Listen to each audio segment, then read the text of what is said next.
Welcome to the first in our series of IB Psychology webinars.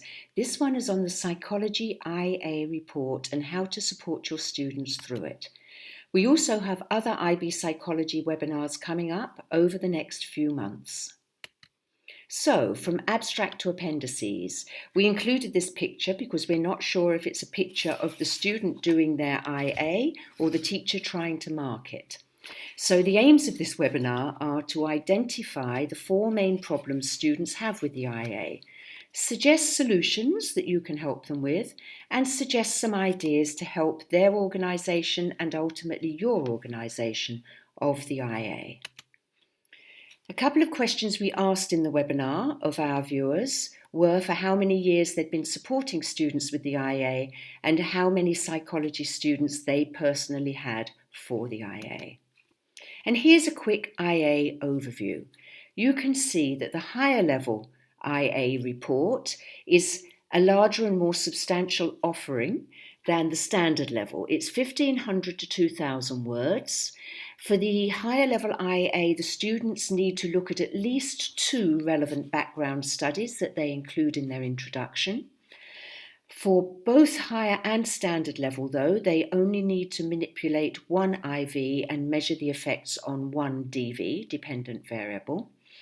The higher level students do need to calculate whether the difference they find between the two groups or two conditions is a significant difference, so they need to use inferential statistics. So the higher level IA is out of 28 marks and the standard level IA is out of 20 marks, and the teaching time for each suggested teaching time is 40 hours for higher level and 30 hours for standard level. So now let's take a look at the problems. Well, there are others, but these are the main challenges that students find. First, they really find it difficult to choose a suitable study. And then they really lose the big picture when planning their experiment and writing their report. They certainly find it difficult to write within the word limit, and managing their time is not so easy, mainly because of these 3 earlier problems. So, choosing a suitable study. Given that students find it hard to choose a study to replicate, what can you do to help them? Well, this really depends on how much control you actually want to have. If you are new to teaching the IA, I really suggest you limit their choices and ensure that they choose one from our list of 5 studies that I've got up for you on the next slide. If you are more experienced, you may still want to control their choice somewhat. First of all, it needs to be feasible. It needs to be doable within a fairly short period of time. The IA definitely needs to be ethical. They need to manipulate one IV and measure the effect on just one DV. And really, to make things simpler for higher level students especially, the data needs to be generated at least the ordinal level. That is much easier for you and for them than generating data at the nominal level. So let's move on and have a look. These are the studies that we recommend. All of these studies are easily available online. All you need to do is just type them into a search engine and you can get the original studies. All of them are reasonably easy to read. I would say Stroop is probably the hardest out of all, and all of them lend themselves to being adapted and replicated. Remember, your students do not have to do the same identical thing that was done in the study. They can adapt the study so they only measure one DV and only manipulate one IV. So why do students not have a clear vision of the IA? Usually because they've never seen one. So the first way to get around this is have a hard copy of a reasonable IA for them to have a look at. Also, you can use graphics to help them visualize the structure of the IA. It's much easier to do something if we can visualize exactly what it is that we have to do, the discrete entity that we have to tackle.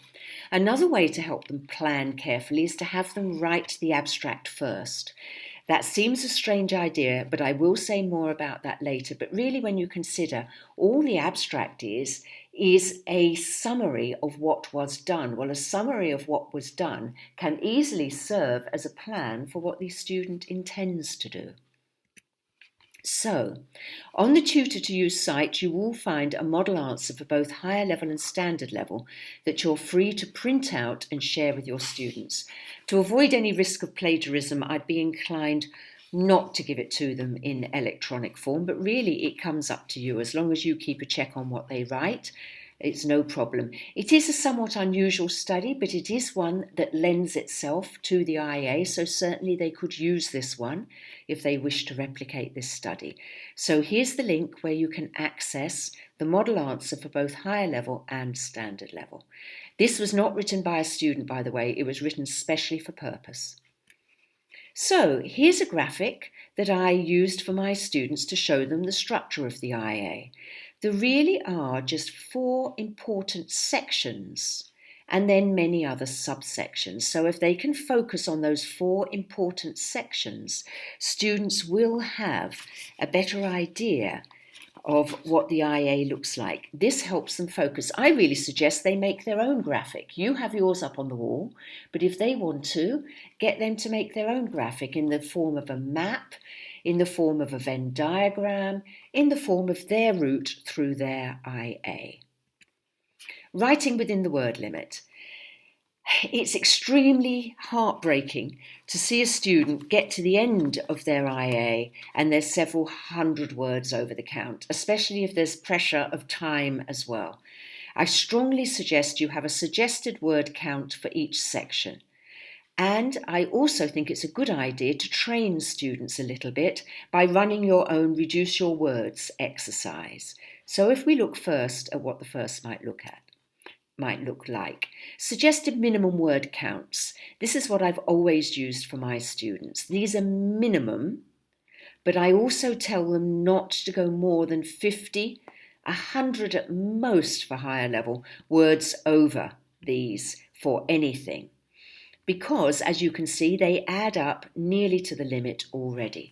Results sections are where students can save words, definitely, but the introduction and the discussion need to be fairly substantial sections. And you can see that the method with its 3 subsections does come up to quite a significant number of words as well. But then if a student shows you their introduction, and the introduction is 800 words and they're a higher level student, you are quite justified in saying you need at least 200 words cut out of that before you move on. It's much easier for them to do it at that stage than it is to go back at the end. Example of a word reducing exercise. This is one I put together for my students. You can do it for yours, or they can work in pairs to have a look at each other's introductions or discussions and suggest how words can be reduced. It's something that used to be called Précis when I went to school many, many years ago. It is an exercise in reducing words and it's still a very useful exercise. And now the final problem. Managing their time. Managing their time is a problem for students. Often this arises from the earlier problems: time wasted choosing a study that turns out not to be suitable, time wasted trying desperately to reduce words when you've got to the end, time wasted in not understanding the format and feeling overwhelmed by it all, so you just become paralysed and inactive, and this happens to quite a lot of students. So have a deadline for each section. Collect in each section one by one, and it's up to you whether you then choose that time to give written feedback, knowing that you can only give written feedback once on one draft of the IA, or at least have a look at it and give verbal feedback to the student, and have a clear beginning to end timeline, so it becomes a planned for, manageable task rather than this big cloud looming over everybody.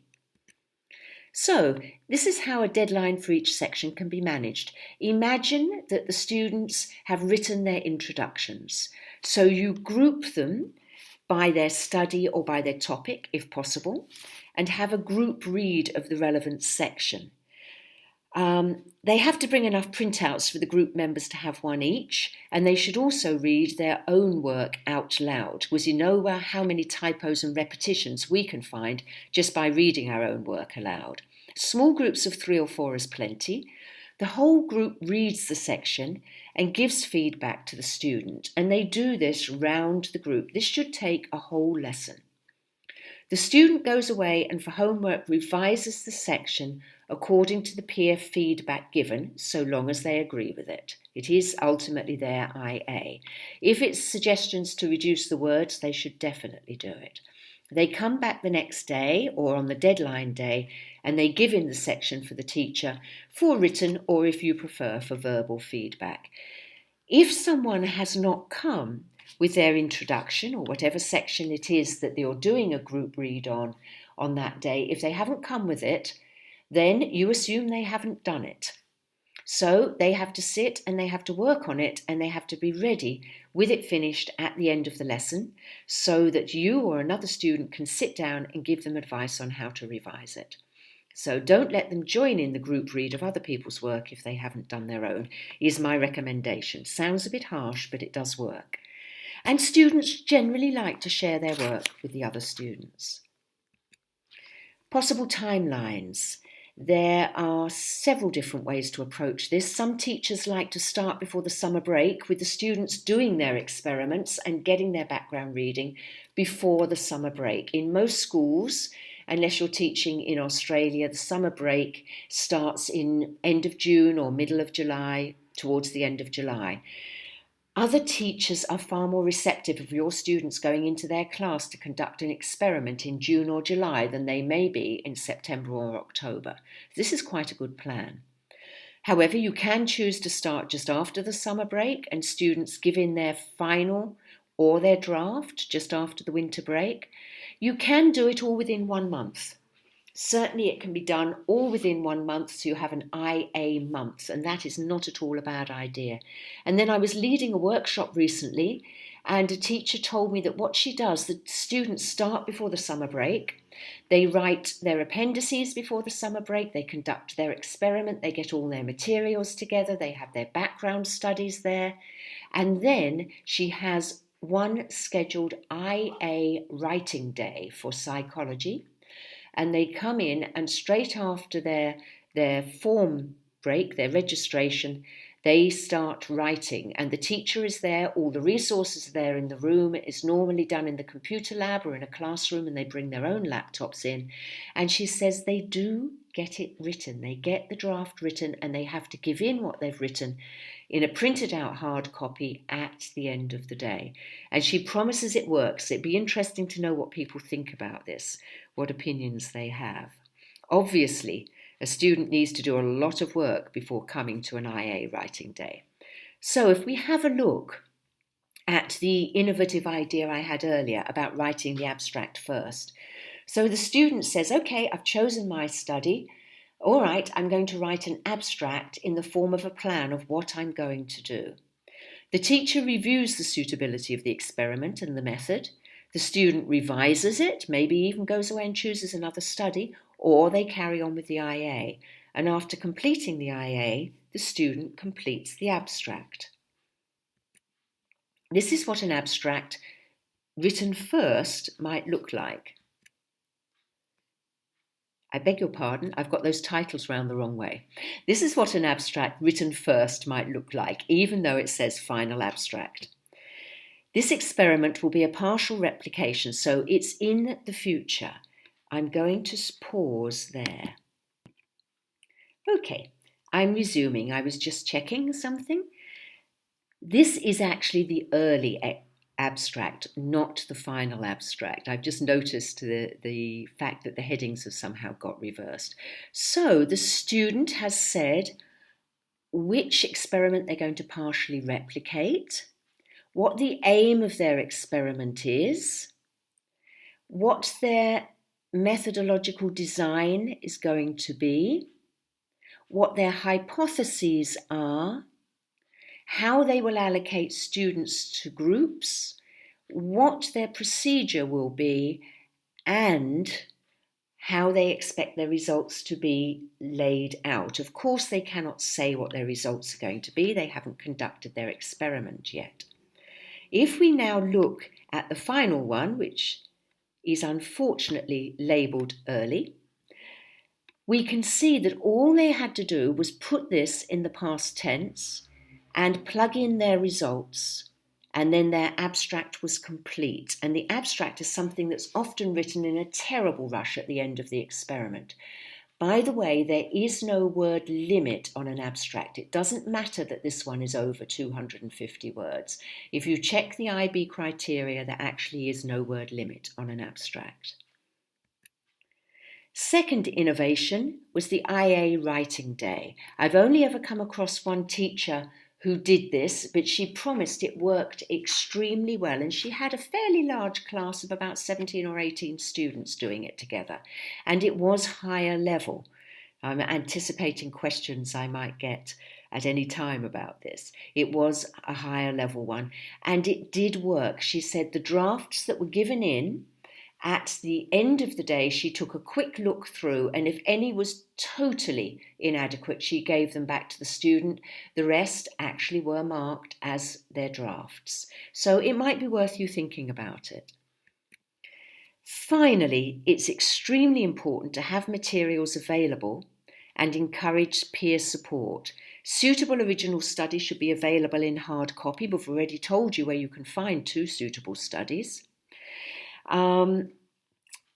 Suitable original studies to read for the students to look at. Loftus and Palmer, Rashidi et al. You can get those, you can print them out.